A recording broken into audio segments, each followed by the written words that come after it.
ये question number 26 है, how many pairs of parallel lines are there in the given figure. तो हम लोग इस लाइन को 1 लेते हैं, इसको 2, इसको 3, इसको 4, देन ये जो लाइन है इसको हम लोग 5 लेते हैं, इसको 6, ये लाइन को 7 और ये लाइन को 8। हम लोग ऐसे जनरली अल्फ़ाबेट्स में लेते हैं, स्मॉल अल्फ़ाबेट्स लाइक ABCD ऐसे भी ले सकते हैं, क्योंकि मैं यहाँ पर ओनली एक्सप्लेन कर रही हूँ तो ये नंबर्स लेने से आपको एक्सप्लेन करने में इजी रहेगा। दैट्स वाई मैं ये नंबर्स ली हूँ ताकि आप लोग कन्फ्यूज़न ना हो। तो जितने भी लाइन्स थे मैं सारे लाइन्स का नंबरिंग कर दी। अभी 1 लाइन के साथ 2 पैरेलल है, 1 लाइन के साथ 3 पैरेलल है, 1 लाइन के साथ 4 पैरेलल है। 2 लाइन लेंगे तो 2 लाइन के साथ 3 पैरेलल है, 2 लाइन के साथ 4 पैरेलल है। नेक्स्ट 3 का लेंगे, 3 लाइन के साथ 4 पैरेलल है, ऐसे। अभी 5 और 7 lines parallel to each other हैं, 6 और 8 lines parallel to each other हैं। तो अभी कितने पेयर्स ऑफ पैरेलल लाइन्स हमारे हुए? 1 2 3 4 5 6 7 8। तो आंसर होगा 8 pairs are parallel to each other. अब जब सपोज कॉपी में अगर इनकेस आप लोग प्रैक्टिस कर रहे हैं, अब 1 2 3 4 भी ले सकते हैं, या ABCDEFGH या एनी अदर अल्फ़ाबेट लेके भी इस क्वेश्चन को सॉल्व कर सकते हैं।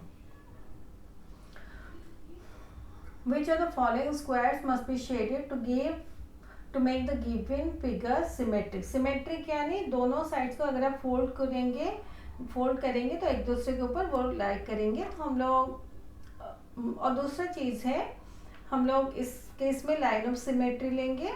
तो लाइन ऑफ सिमेट्री हमारा ऐसे प्लस हो सकता है या ऐसे मल्टीप्लिकेशन का सिंबल हो सकता है, मतलब ऐसे ले सकते हैं, ऐसे ले सकते हैं, नहीं तो ऐसे ले सकते हैं या ऐसे ले सकते हैं। तो हम लोग यहाँ पर ऐसे लाइन ऑफ सिमेट्री लेके ट्राई करते हैं। अगर ऐसे नहीं हुआ तो ऐसे लेंगे, नहीं तो ऐसे प्लस वे में लेंगे। तो जब हम लोग ऐसे लाइन ऑफ सिमेट्री लेते हैं तो बोथ द साइड्स देखिए, ये दोनों एक दूसरे के ऊपर सुपर इम्पोज होंगे, ये एम्प्टी स्क्वायर से एक दूसरे के ऊपर सुपर इम्पोज होंगे, यहाँ हाफ हाफ सुपर इम्पोज होंगे, और ये फुल जो शेडेड स्क्वायर से एक दूसरे के ऊपर सुपर इम्पोज होंगे। और यहाँ पर सारे स्क्वायर्स जो हैं वो ब्लैंक स्क्वायर से तो एक दूसरे के ऊपर सुपर इम्पोज हो जाएंगे।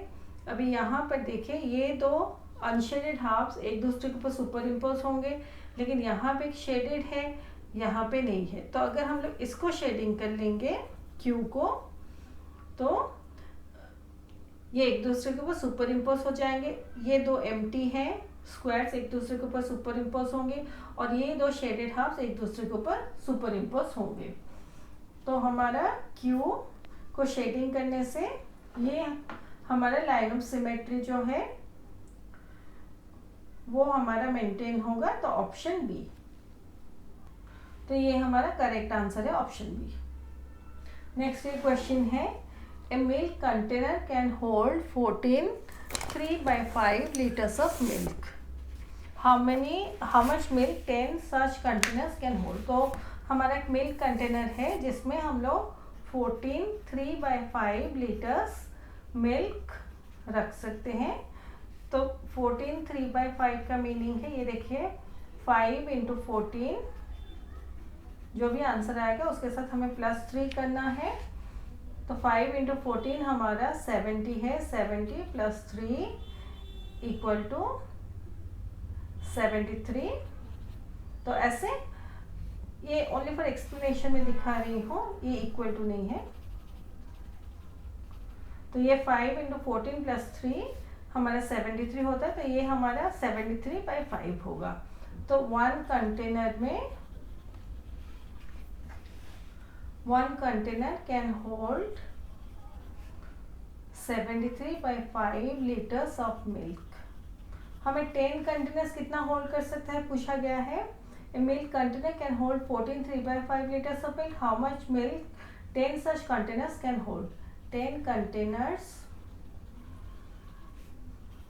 can hold 73 by 5 into 10 equal to 5 1 जा 5, 5 2 जा 10, तो 73 into 2, 2 3 जा 6, 2 7 जा 14, 146 लीटर्स। तो इसका आंसर होगा 146 litres, option C. The sum of third multiple of 3, तो थर्ड मल्टीपल ऑफ 3 मतलब थर्ड मल्टीपल ऑफ 3 का मीनिंग है 3 into 3 equal to 9। Fifth multiple, the sum of third multiple of 3 and fifth multiple of 5 is divisible by fifth multiple of 5 equal to 5 into 5 equal to 25। इसका सम करना है तो 9 + 25 equal to 34। तो 34 किसके साथ divisible है ये पूछा गया है, तो 34 5 के साथ डिविजिबल नहीं है क्योंकि 1s प्लेस में 5 या 0 नहीं है। तो 34 को हम लोग सम ऑफ डिजिट्स करें 3 + 4 7, तो 3 के मल्टीप्लिकेशन टेबल में 7 नहीं है, तो 34 3 के साथ भी डिविजिबल नहीं है। 34 4 के साथ भी डिविजिबल नहीं है, और बाकी रहा 2। तो जो नंबर्स 2 में डिविजिबल होते हैं उनके वंस प्लेस में हमारे 0 2 4 6 8 होते हैं। तो यहाँ वंस प्लेस में 4 है, तो ये जो नंबर है ये 2 के साथ डिविजिबल है, तो option D. Rounding off the number shown on the abacus to the nearest hundreds place gives, तो हमें ये जो एबाकस है यहाँ पर नंबर्स को नियरेस्ट 100 प्लेस में हमें राउंडिंग ऑफ करना है। तो पहले एबाकस में देख लेते हैं कितने बीट्स है, 1 2 3 4 5 6 7, यहाँ पर 7 है, यहाँ पर 0 है, यहाँ पर 1 2 3 4 5, 1 2 3 4, 1 2 3 4 5, 1 2 3 4 5 6 7।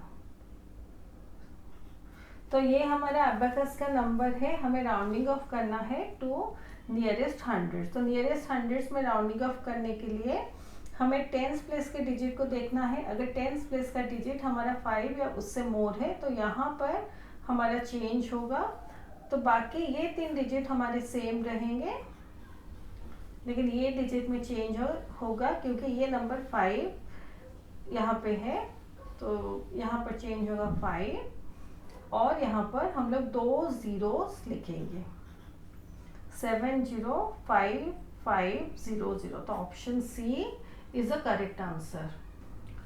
The temperature shown in the given thermometer is, तो ये हमारा फ़ारेनहाइट को दिखाता है। तो यहाँ पर देखिए ये हमारा 40 और 50 के बीच जो बिग लाइन है वहाँ है ये जो मर्क्यूरी का लेवल, तो ये हमारा 40 और 50 के बीच 45 होगा, तो 45 डिग्री फ़ारेनहाइट।